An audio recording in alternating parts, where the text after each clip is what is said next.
Good evening friends, எல்லோரும் எப்படி இருக்கீங்க? நல்லா இருக்கீங்களா?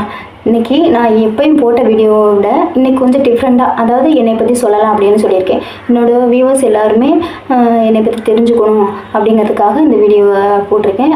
என்னை பற்றி சொல்கிறது நீங்கள் எல்லோரும் கேட்குறது, உங்கள்கிட்ட என்னோடய ஹிஸ்ட்ரியை ஷேர் பண்ணுறது எனக்கு ரொம்ப சந்தோஷமாக இருக்குங்க.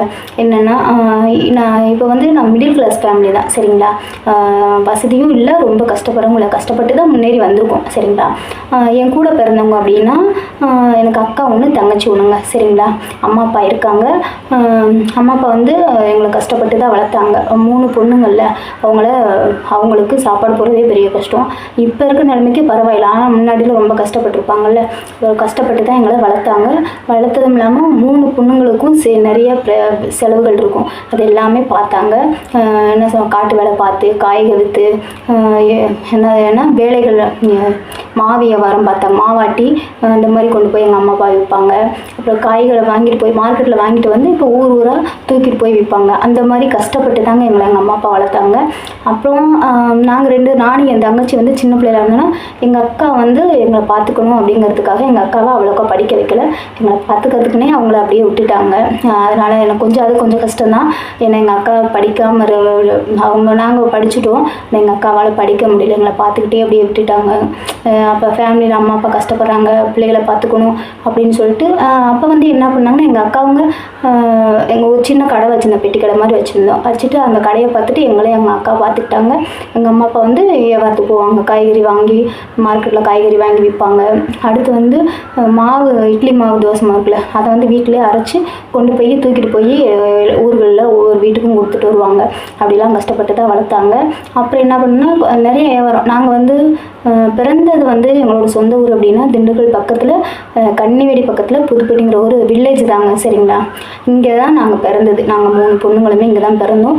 அப்புறம் ரொம்ப கஷ்டப்பட்டோம். இங்கே அவங்களால இருக்க முடியல, ரொம்ப பிரச்சனைகள், கஷ்டங்கள் இருந்தனால என்ன பண்ணாங்க, எங்கள் அம்மாச்சி தாத்தா, அதாவது எங்கள் அம்மாவோட அம்மா அப்பா எங்கே இருக்காங்களோ அங்கே போயிட்டாங்க. அங்கே அவங்க எங்கே இருக்காங்கன்னா, ஒரு கொடைக்கானல் தொடர்ச்சி மலையில் ஆடலூர்னு சொல்கிற இடத்துல பக்கத்தில் இருக்காங்க. அது பக்கத்தில் தான் இருக்காங்க எங்கள் அம்மா அப்பா.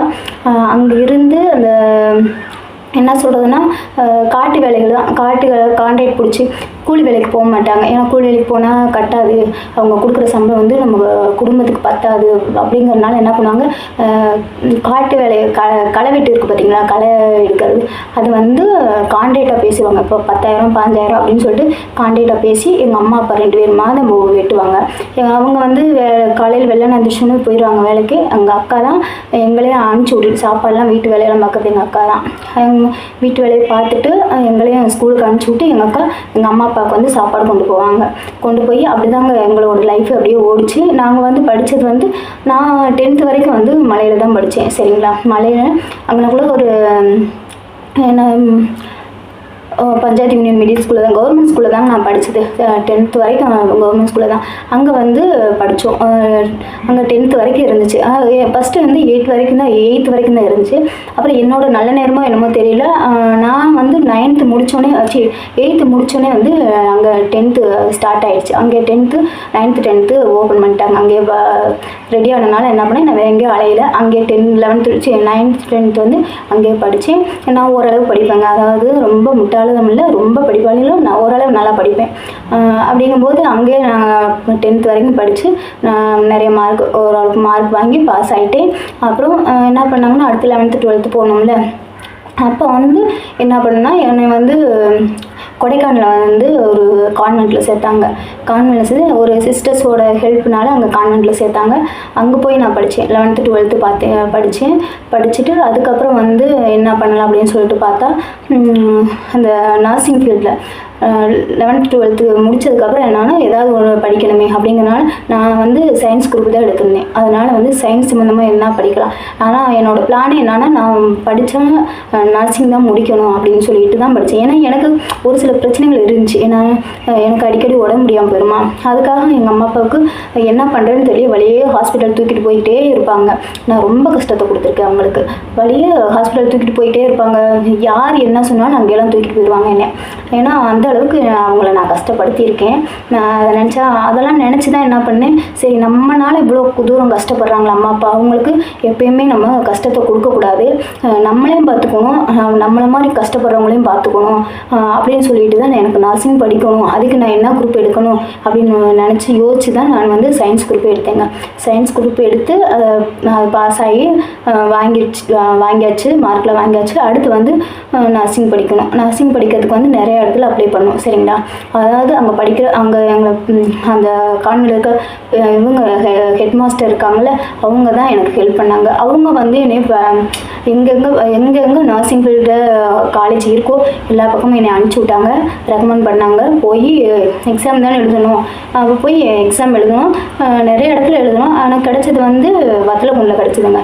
வத்தலக்குண்டில் அங்கே கிடச்சிது. அங்கே போயிட்டு நான் வந்து 3 வருஷம் எங்களுக்கு, அப்புறம் வந்து 2 வருஷம் வந்து அங்கே வேலை பார்க்கணும். நான் போன டைத்தில் வந்து 2 வருஷம் வேலை பார்க்கணும் அப்படின்ட்டாங்க. அதனால் வந்து என்ன 3 வருஷம் நர்சிங் ஃபீல்டு 3 வருஷம் படித்தேன். படிச்சுட்டு அடுத்து அதில் என்னென்னா 2.5 வருஷம் 3 வருஷம் படித்து முடித்தோடனே செகண்ட் இயர் போனேங்க. செகண்ட் இயர் போகும்போது எங்கள் தாத்தா வந்து இறந்துட்டார். தாத்தானா அம்மாவோட அப்பா. அது வரைக்கும் எனக்கு எல்லாருமே இருந்தாங்க. அடுத்து வந்து என்னன்னா தேர்ட் இயர், அதாவது 3 வருஷம் முடிச்சதுக்கப்புறம் வேலைக்கு போகிறேன். இன்னைக்கு இந்த 3 வருஷம் முடிஞ்சிச்சு, படிப்பு முடிஞ்சிச்சு.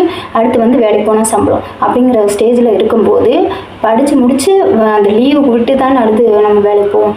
லீவில் இருக்கும்போது பார்த்தா எங்கள் பாட்டி, எங்கள் அப்பாவோட அம்மா அந்த டயத்தில் இறந்துட்டாங்க. ஏன்னா 2 பேருக்குமே நான் வேலைக்கு போகிறேன், படித்ததெல்லாம் தெரியும், ஆனால் வேலைக்கு போய் அவங்களுக்கு சம்பளம் வாங்குறது அவங்களால பார்க்க முடியாமல் போச்சு. அது எனக்கு ரொம்ப கஷ்டமாக இருந்துச்சு.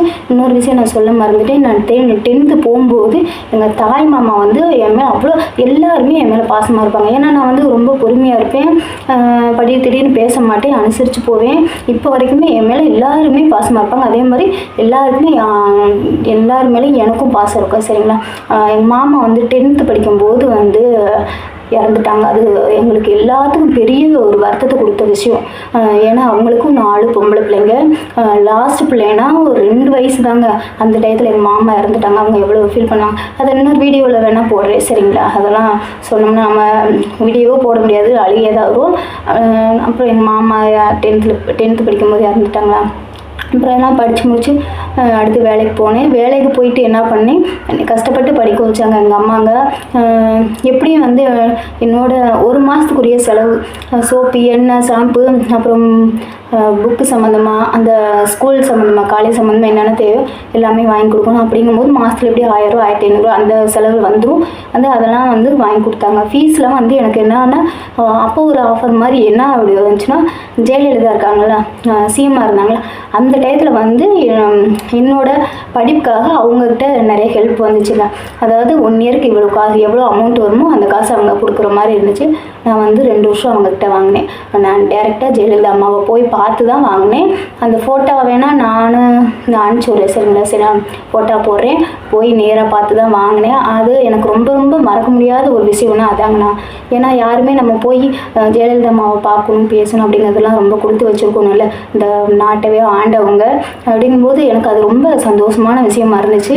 2 வருஷமாக போனேன். போயிட்டு அவங்கக்கிட்ட அவங்க கையால் அவங்க என்கிட்ட பேசினாங்க, நல்லா படிக்க சொன்னாங்க. அவங்கக்கிட்ட நானும் செக்கு கொடுத்தாங்க, செக் வாங்கி அது ஒரு ஹெல்ப்ஃபுல்லாக இருந்துச்சு எனக்கு. என்னோடய படிப்புக்கு என்னோடய சிஸ்டர்ஸும் ஹெல்ப் பண்ணாங்க. அப்புறம் வந்து என்னன்னா படிப்பை முடிச்சிட்டேன் சரிங்களா. படிப்பை முடிச்சுட்டேன். 2 வருஷம் அங்கே வேலை பார்க்கணும். அங்கே வேலை பார்த்தப்ப என்ன பண்ணாங்கன்னா, எங்கள் அம்மா வந்து அந்த காசை வந்து அவங்களுக்கு நான் கொடுக்கல. ஏன்னா அவங்க என்கிட்ட கேட்கல. இந்த காசை வந்து வேஸ்ட் பண்ணாமல் ஏதாவது பண்ணணும் அப்படிங்கிறனால எனக்கு வந்து சேமிப்பு வந்து ரொம்ப, எனக்கு காசு அமௌண்ட்லாம் சேர்க்கறது ரொம்ப பிடிக்குங்க, சேர்த்து வைக்கிறது சரிங்களா. அதாவது எந்த ஒரு காசையுமே வந்து நான் எப்பயுமே சேர்த்து வச்சுக்கிட்டு இருப்பேன்.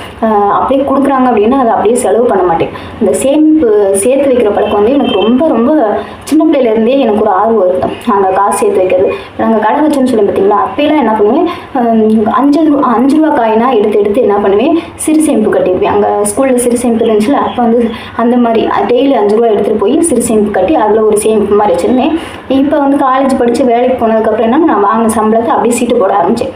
சீட்டு போட்டோன்னே அது ஏன்னா நம்ம இப்போ காசு கொடுத்தாலும் அம்மா அப்பா செலவு தான் பண்ணுவாங்க. இப்போ நம்ம படிக்கிற மாதிரியே இருந்துச்சுன்னா அந்த காசு வந்து சேர்ந்துச்சுன்னா ஏதாவது ஒரு பிரயோஜனமாக தேவைப்படும் அப்படின்னு சொல்லிட்டு அந்த காசை சீட்டு போட்டு மொத்தமாக அந்த காசு கிடச்சி அப்போ வந்து 20,000மோ 25,000மோ வந்துச்சு. அந்த காசை வச்சு எனக்கு என்ன எங்கள் அம்மா அப்பா அதையுமே அவங்க செலவு பண்ணலை, எனக்காக தான் பண்ணாங்க. எனக்கு நான் தோடு கொலுசு அது எல்லாமே அதில் அந்த 25,000 ஃபஸ்ட்டு என்னோடய சம்பளத்தில் எனக்காகவே வாங்கிட்டாங்க. சரிங்களா, எனக்கு அது ரொம்ப சந்தோஷமாக இருந்துச்சு. ஆனால் எங்கள் அம்மா அப்பாவுக்கு காசு இப்போ வரைக்குமே நான் சம்பாரித்து அவங்களுக்கு எதுவுமே கொடுக்கல. காசு அவங்களே எதிர்பார்க்கல, நானும் கொடுக்கலைன்னா அவங்க வந்து நீ சம்பாதிக்க நீ நல்லா இருந்தால் போதும் அப்படின்னு சொல்லிட்டு நான் இப்போ வேலைக்கு போகிறேன் அப்படின்னா அவங்க தான் என்கிட்ட இப்போ வரைக்குமே அவங்க எங்கள் அம்மா அப்பா தான் காசு கொடுப்பாங்க. நான் வந்து அவங்களுக்கு காசு கொடுக்க மாட்டேன், ஏன்னா கொடுத்தாலும் வாங்கிக்க மாட்டாங்க கண்டிப்பாக. ஆனால் ஒன்று அவங்களுக்கு முடியாத காலத்தில் நான் கண்டிப்பாக பார்ப்பேன். அவங்களுக்கு ஏதாவது ஒரு பிரச்சனைங்கும் போது கண்டிப்பாக நான் தான் பார்ப்பேன். அது எனக்கு என்ன அது என் மேலே நம்பிக்கை இருக்குது, எங்கள் அம்மாவுக்கும் தெரியும் நான் பார்ப்பேன் அப்படிங்கிறது. அதுபோல் எனக்கு வந்து என்னென்னா நான் வந்து எதுக்கும் கோவப்பட மாட்டேன். சரிங்களா, எவ்வளோ ஒரு கஷ்டங்கள் வந்தாலும் கஷ்டமே எவ்வளோ கஷ்டப்பட்டாலுமே அதை வெளிக்காட்டிக்க மாட்டேன். கோவமாக இருந்தாலுமே அதை வெளிக்காட்டிக்க முடியும். அப்படியே பொறுமையாக இருந்து அப்படியே மனசை நானாக தேத்திக்குவேன். சரிங்களா, எனக்கு வந்து அதனாலவே எல்லாத்துக்குமே எனக்கு பிடிக்கும்.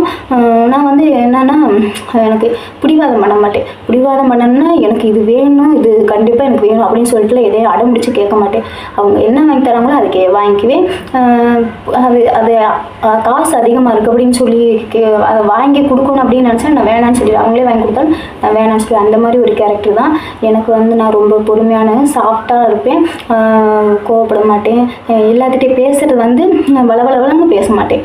நான் பேசுகிறது வந்து இப்போ யாராவது என்கிட்ட பேசுகிறாங்க அப்படின்னா என்ன பண்ணேன், நான் அவங்ககிட்ட பேசாமல் அப்படியே முறைச்சிட்டு போக மாட்டேன். சண்டைக்காரங்களாக இருந்தாலும் கூப்பிட்டு பேசுனாங்கன்னா நானும் அவங்ககிட்ட பேசுவேன்.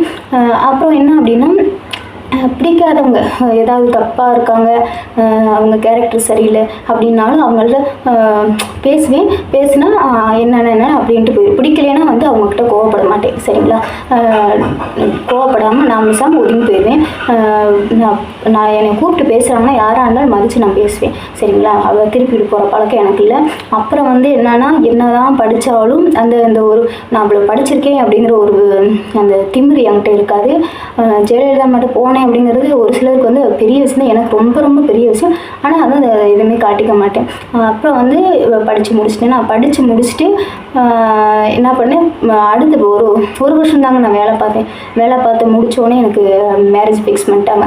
மேரேஜ்னால் வேணான்னு தான் சொல்லிட்டு இருந்தேன். நம்ம கொஞ்சம் இப்போ தான் வேலை பார்க்க ஆரம்பிச்சிருக்கேன், கொஞ்சம் ஒரு நல்ல நிலைமைக்கு வரலாம், அதனால் அதுக்கப்புறம் வந்து நான் மேரேஜ் பண்ணிக்கிறேன் அப்படின்னு. இல்லை, எனக்கு அடுத்து என்ன ஒரு விஷயம்னா என் தங்கச்சி வந்து லவ் மேரேஜ் பண்ணிட்டாங்க. அக்கா இருக்கும்போது தங்கச்சி மேரேஜ் பண்ணிட்டாங்கன்னா அது வந்து அடுத்த அக்கா ஒரு மாதிரி பேசுவாங்களே, அதனால வந்து தங்கச்சிக்கு மேரேஜ் பண்ணிட்டா அப்படிங்கிறதுனால அம்மாங்க அவசரப்பட்டாங்க. உடனே அவங்க அவசரப்பட்டு பேசிட்டாங்க. இப்போ எனக்கு வந்து என்கிட்ட பர்மிஷன் கேட்கறதுக்கு என் தங்கச்சி வீட்டுக்காரு, எங்கள் அக்கா வீட்டுக்கார் வந்திருக்காங்க. என்கிட்ட பர்மிஷன், எனக்கு சொந்தம்னா அவங்க தான். அப்புறம் எங்கள் மாமா, எங்கள் அத்தை, எங்கள் மாமா பிள்ளைங்க, எங்கள் அம்மா சித்தாத்தா, இவங்க தான் எனக்கு அங்கனக்குள்ளே சொந்தமாக இருந்தது அப்போதைக்கு மலையில் இருந்தப்போ. அப்புறம் வந்து என்னென்னா இவங்க என்கிட்ட பர்மிஷன் கேட்க வந்துட்டாங்க. என்னோடய மேரேஜ் வந்து என்ன சொல்லணும்னா திடீர்னு ஃபிக்ஸ் ஆகி முடிஞ்சதுதாங்க. அது நிறைய நாள் பேசுனதில்ல, அது வேறு யாருமே இல்லை, ரிலேஷன் தான். அதாவது எங்கள் வீட்டுக்காரோட தாத்தாவும் எங்கள் அப்பாவோட அப்பா எனக்கு ஐயா வேணும், எங்கள் ஐயாவும் கூட பிறந்தவங்க அப்படிங்க அவங்க வகையில் சொந்தம். அதனால் அவங்க வந்து எனக்கு அத்தை பையன், நான் வந்து அவங்களுக்கு மாமா பொண்ணு, தாய் மாமா பொண்ணு அப்படிங்கிறனால யாருமே பெருசாக இது பண்ணலை. என்கிட்ட மட்டும் பெர்மிஷன் கேட்டாங்க. நான் சப்போஸ் ஆரம்பத்தில் வந்து நான் படிக்கணும்னு கொஞ்சம் நான் வேலை பார்க்கணும், வேலை பார்த்தா தான் கொஞ்சம் குடும்பத்தை கொஞ்சம் முன்னேற்றி கொண்டு வர முடியும், கொஞ்சம் செலவு குறையும், அவங்களுக்கு என்னால் ஹெல்ப் பண்ண முடியும் அப்படின்னு சொல்லி நினச்சேன். ஆனால் அவங்க எல்லாருமே நீ மேரேஜ் பண்ணதான் எங்களுக்கு சந்தோஷம் அப்படிங்கிற மாதிரி பேசிட்டாங்க. அதனால அதாவது என்னோடய ஹஸ்பண்ட், இன்னொரு விஷயம் இதில் என்னென்னா என் ஹஸ்பண்ட் வந்து எனக்கு ரொம்ப ஃப்ரெண்டு தான், நல்ல ஃப்ரெண்டு. சரிங்களா, அதாவது என்னன்னா நாங்கள் டேரெக்டாக சொந்தம் தான், ஆனால் டேரெக்டாக பார்த்து பேசினதும்ல ஒன்றும் இல்லை. சரிங்களா, அவங்க ஆனால் ஒரு நல்ல ஃப்ரெண்டாக இருந்தாங்க. டைரெக்டாக பார்த்து பேசின அவங்க ரொம்ப கொஞ்சம் கூச்ச சுபாவமாக இருப்பாங்க, யார்கிட்டையும் பேச மாட்டாங்க, அப்படி இருப்பாங்க. அதனால் என்கிட்டையும் பேச மாட்டாங்களே. அப்புறம் வந்து எப்படியோ ஒரு ஒரு ஃப்ரெண்டாக ஆகிட்டோம். சரிங்களா, நல்ல ஃப்ரெண்டாக இருந்தாங்க. எதுனாலும் அவங்க சொல்லுவாங்க, நானே எதுனாலும் சொல்லுவேன். அந்த மாதிரி ஃப்ரெண்ட் ஆகிட்டோம். ஃப்ரெண்ட் ஆனதுனால சரி அவங்க எனக்கு தெரியும், அவங்களோட கேரக்டர் தெரியும். அவங்க வந்து என்னன்னா பெட்ரோல் பங்க்கில் தான் வேலை பார்க்குறாங்க. அப்போ இருந்து இப்போ வரைக்கும் அதில் தான் பார்க்குறாங்க.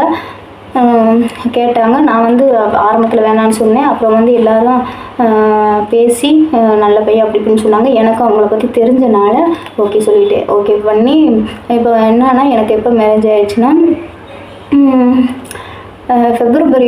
ஃபெப்ரவரி வந்து 3 வந்து என்னோடய என்கேஜ்மெண்ட்டு, 13 என்கேஜ்மெண்ட்டு, அது மார்ச் 13 வந்து மேரேஜ். 1 மாதம் வந்தாங்க வித்தியாசம். அந்த 1 மாதத்துக்குள்ளேயே என்னோடய என்கேஜ்மெண்ட் முடிஞ்சோடனே அடுத்து மேரேஜ் ஆகிடுச்சு. மேரேஜ் ஆனோடனே என்னன்னா மேரேஜுக்கு நான் எப்படி வந்தேன்னா, ஏன்னா இப்போ வேலை பார்க்குறோம் அப்படின்னா நம்ம 1 மாதத்துக்கு முன்னாடியே வந்து அவங்கள்ட்ட என்னதுன்னா நாங்கள் இங்கேருந்து ரிலீவ் ஆகிறேன் அப்படின்னு சொல்லிட்டு லெட்ரு கொடுக்கணும். சரிங்களா, ஆனால் வந்து எனக்கு தெரியாது.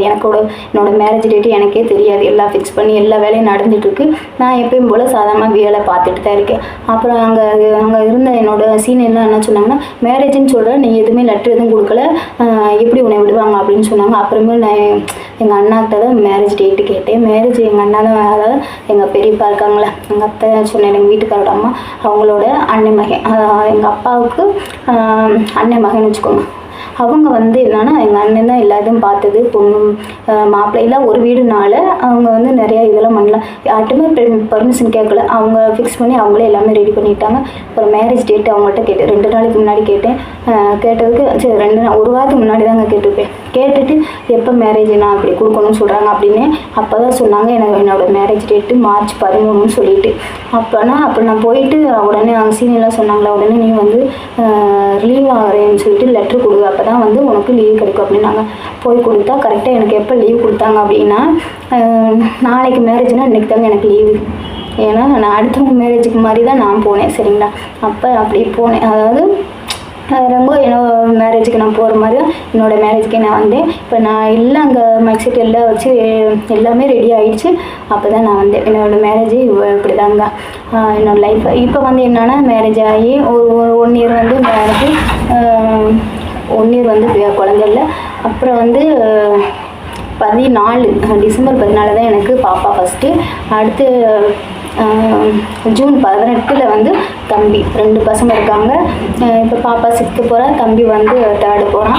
இப்போ வந்து என்னோடய லைஃப் இப்படி போயிடுது. நான் பிள்ளைகள் இருக்கனால வேலைக்கு போக முடியல. அதனால என்ன பண்ணிட்டேன், சரி நம்ம ஹாஸ்பிட்டல் போனால் டியூட்டி மாற்றி போடுவாங்க. அதனால் நான் என்ன பண்ணலாம் அப்படின்னா, நம்மளுக்குன்னு ஒரு தொழில் இருக்கணும், வீட்டில் இருக்கணும், பிள்ளைகளை பார்த்துக்கணும், இருந்தாலும் நம்மளுக்கு ஒரு வருமானமும் வரணும் அப்படின்னு நினச்சி தான் நான் மெடிக்கல் வச்சு இப்போ வந்து மெடிக்கல் பார்த்துட்ருக்கேன். இது வந்து எனக்கு ஒரு பெரிய பிரச்சனைலாம் இல்லைங்க. ஏன்னா வீடு மெடிக்கல் எல்லாமே பக்கத்தில் இருக்கனால வந்து மெடிக்கல் பார்த்துக்கிறேன். காலையில் சாயந்தரம் வந்து வீட்டு வேலையும் பார்த்துக்கிறேன். பிள்ளைகளை ஸ்கூலுக்கு போய் கூட்டிகிட்டு வரேன். அப்படிங்கும்போது எனக்கு எந்த ஒரு பிரச்சனையும் இல்லைங்க. இப்போ என்னோடய லைஃப்பும் நல்லா ஸ்மூத்தாக போயிட்டுருக்கு. இப்படியே நல்லா போகும். அது வந்து இந்த கிடைக்கிற கொஞ்ச நேரத்தில் நான் இன்னமும் ஏதாவது ஒன்று பண்ணணும், ஏதாவது ஒன்று சாதிக்கணும் அப்படிங்கிறனால தான் இந்த யூடியூப் ஆரம்பித்தேன். இந்த யூடியூப் ஆரம்பித்து சும்மா தானே ஆரம்பித்து இப்போ டெய்லி வீடியோ போட ஆரம்பிச்சுக்கு ஓரளவு போட்டுட்ருக்கேன். ஓரளவு போயிட்டுருக்கு. நான் மானிட்டேஷன் வாங்குறதுக்கு எனக்கு வாட்ச் ஹவர்ஸ் கொஞ்சம் கம்மியாக இருக்குது. இந்த வாட்ச் ஹவர்ஸ் கொண்டு வரணும் அப்படிங்கிறதுனால தான் நான் வந்து இப்போ வந்து லைவ் போட்டுட்ருக்கேன். சரிங்களா, எனக்கு ஒரு சப்போர்ட் பண்ணுங்கள். நான் வாட்ச் ஹவர்ஸ் வாங்கி மானிட்டேஷன் வாங்கணும், அதில் சம்பளமும் வாங்கணும் அப்படிங்கிறத என்னோட எண்ணம். அந்த சம்பளத்தை வாங்கி எங்கள் வீட்டுக்கார்ட்டு நான் எங்கள் குடும்பத்தில் இருக்கவங்க எல்லாத்துக்கிட்டையும் நான் பெருமையை சொல்லணும், கண்டிப்பாக சொல்லுவேங்கிற ஒரு எண்ணத்தில் இருக்கேன். பண்ணிக்கிட்டு இருக்கேன். இந்த வீடியோஸ் போட்டுட்ருக்கேன். ஓகேவா, அந்த வீடியோஸ் பிடிச்சிருந்தா லைக் பண்ணுங்கள், ஷேர் பண்ணுங்கள், கமெண்ட் பாக்ஸில் கமெண்ட் பண்ணுங்கள். இதுதான் என்னோட ஹிஸ்ட்ரி. ஓகேவா, தேங்க்யூ ஃப்ரெண்ட்ஸ்.